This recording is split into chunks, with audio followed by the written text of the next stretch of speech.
One of the most hotly debated topics across the entire genre of gaming is balance. How should a game studio balance their game? No matter who you ask, everybody has an opinion on how their favorite games should be balanced. Buffs here, nerfs there, additions, removals, tweaks, reworks, and the debate that gets the internet so heated they burn hotter than the current heat index of Texas. Should games be balanced towards the casual or competitive player? This question, and many others like it, are commonly debated within the Tide community, both Vermintide and Darktide, and the answer to them is more complicated than you might think. For those that don't know me, hi, I'm jtcLIVE, a Vermintide veteran who, since 2018, has fully immersed himself within this very niche genre of games in order to better understand them, which is why I believe I can offer some insight to the question of how do you balance the Tide games? At their core, almost all games fall into one of two main genres, the first of which is player versus player, or PvP. The main interaction in PvP games is the conflict between human players and the battles that arise from them. Human opponents are especially dangerous as they are willing to do whatever it takes to win, and the reason for that is very simple. People want to win. In player versus player games, the main goal is to specifically win against other people.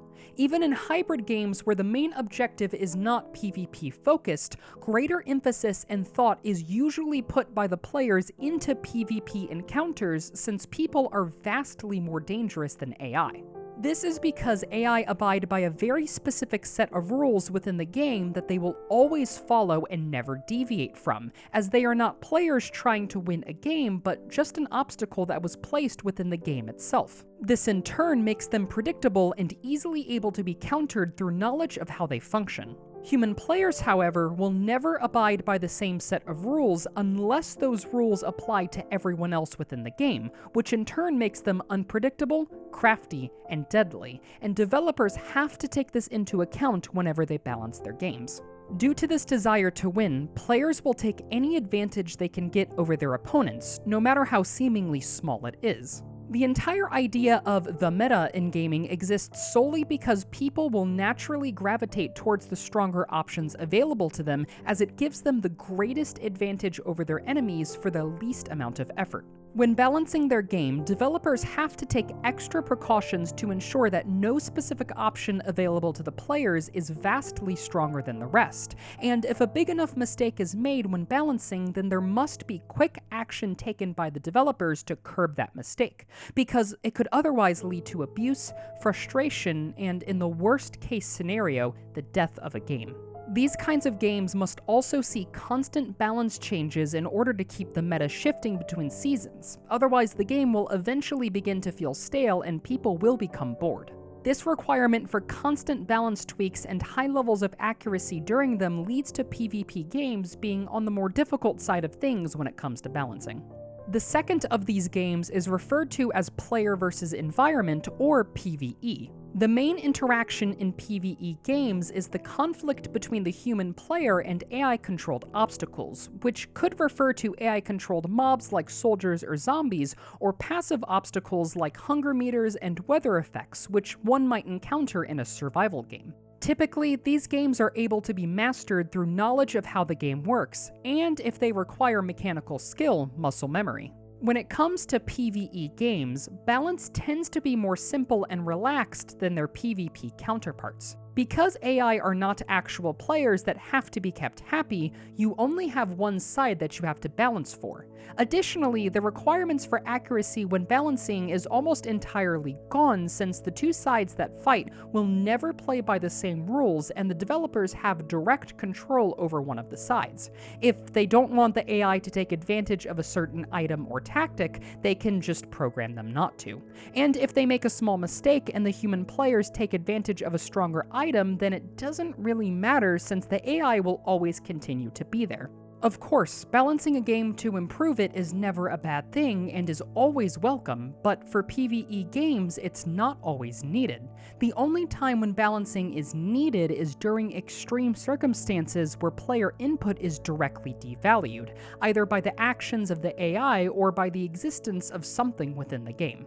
For example, if a specific enemy is so overtuned that they can kill players with little to no counterplay, or so undertuned that there is no possible way to lose against them, they both need to be tweaked, as the existence of these enemies in both states directly devalue player input. It doesn't matter what the player does in either instance. They will lose most of the time in the former scenario, yet win almost every time in the latter scenario, and that isn't good. Of course, there are some players who play these kinds of games to experience the story or just relax and don't want to be challenged. There is absolutely nothing wrong with that, but the kind of player I'm referring to here is the kind that desires to be challenged and wants to be allowed to fail so that their decisions and actions within the game feel meaningful. To them, if the outcome of the game is predetermined before they even click play, then there is no reason to even play in the first place.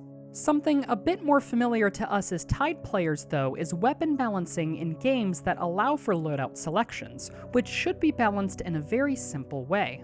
Not every weapon has to be perfectly balanced, and it's okay if there is a slight power imbalance between weapons, as that helps to keep the game interesting. Weapons only have to be balanced if they are either so incredibly strong that they invalidate the existence of other players and weapons in the game, such as Vermintide's on-release Moonbow or Darktide's pre-nerf Zealot Flamer, or so incredibly bad that they themselves are completely invalidated by every other option you have at your disposal, such as Vermintide's on-release Mason Shield or Darktide's Recon Lasguns.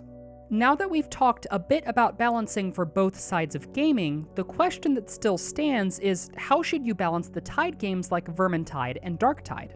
Considering that they are both PvE games, they should be balanced with the more relaxed ideology that comes with PvE games. Occasional balance tweaks here and there to make things a bit more fair and bring certain weapons more in line with others, and the rare rework or mass change in order to fix things that fall too far outside of the desired balance spectrum, or fix instances that devalue player input. However, there is one more factor that is crucial when determining balance for the Tide games, which is the ability to showcase individual player skill. Simply put, in the Tide games, it is imperative that the game is balanced in such a way that it encourages teamwork while also leaving room for individual showcases of player skill. I would actually argue that balancing in accord with individual skill is more important than teamwork, and here's why.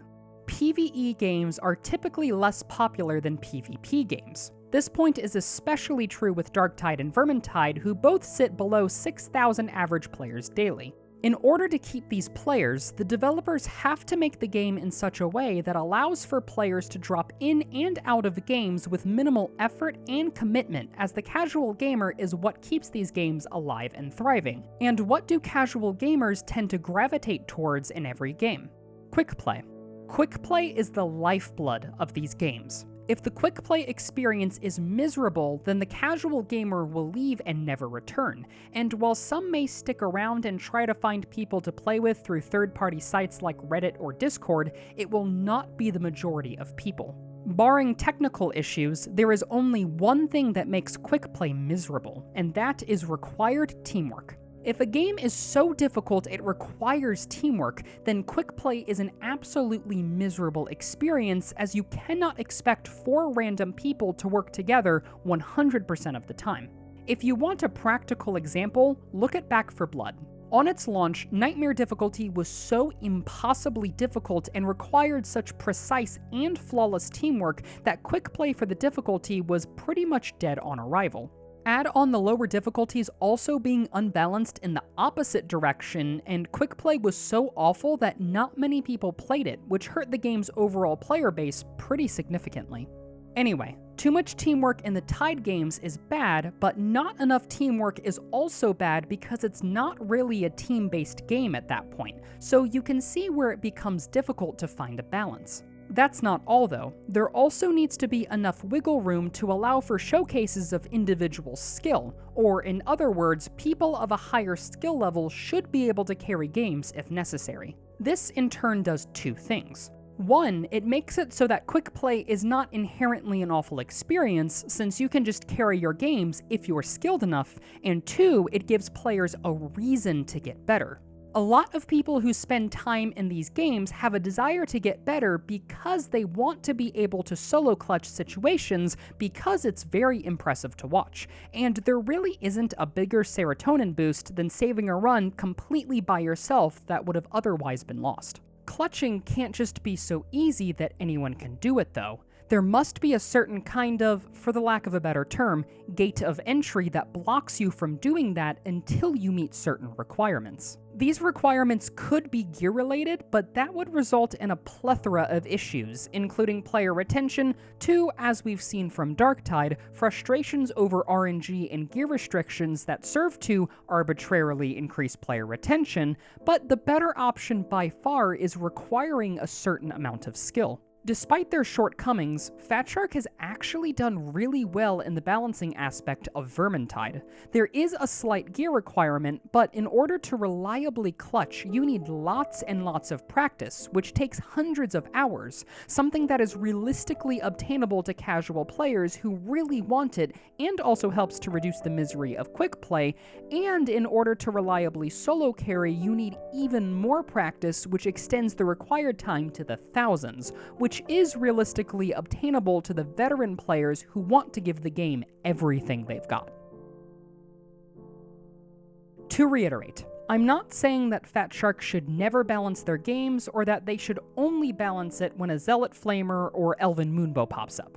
All I'm saying is that when it comes to balance, the best path to take is usually the simplest one, and if they wish for their game to continue to thrive as the years go on, there should be something rooted deep within the gameplay system itself that calls to players and encourages them to improve, both casuals and veterans alike. As Darktide has shown, people do not play these games for the grind or gear progression alone. They play because they love the combat, and leaning into that will always and forever be the strongest and smartest choice when it comes to not only balancing, but player retention. But, of course, this is all just simply my opinion. Thanks for watching, and thanks to this month's Patreons for their continued support. If you'd like to see more videos like this, make sure to leave a like and subscribe for more content. See y'all next time.